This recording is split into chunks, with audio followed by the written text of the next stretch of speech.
Hello. So I have been doing my reading on the Brown versus the Board of Education.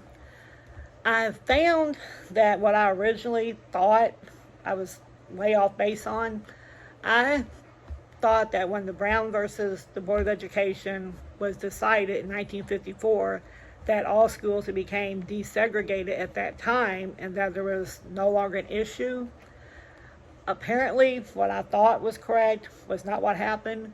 There were two other Brown cases after that, with the last case, Brown 3, in 1978.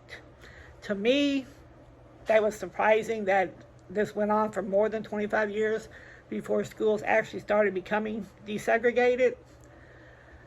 I started kindergarten in 1951, and my school was desegregated. And according to my mother-in-law, who's 20 years or more older than me, and she's a black woman, her schools were always desegregated. We grew up in the same town, basically went to the same schools, and it's just, the schools have always been desegregated.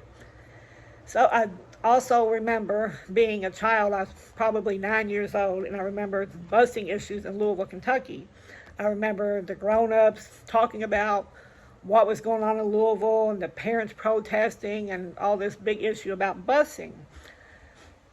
In my reading about the Brown versus Board of Education, I looked up an article on what was going on in Louisville at that time. The article was from the Courier-Journal, and it was from September of 2015, and it was called the JCPS Desegregation Timeline. And what I found was when the busing happened in Louisville, Kentucky, it was the first day of the start of the school year in 1975, and busing children to different neighborhoods was the JCPS plan to begin desegregating the Jefferson County Public Schools.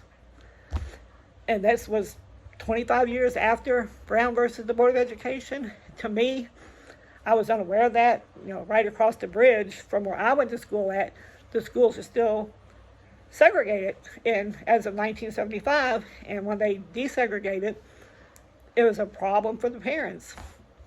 To me, I feel that desegregation, the plan for desegregation, caused a lot of issues and went on for an extremely long time. And I think possibly it still does today. There's probably still some issues in some areas, particularly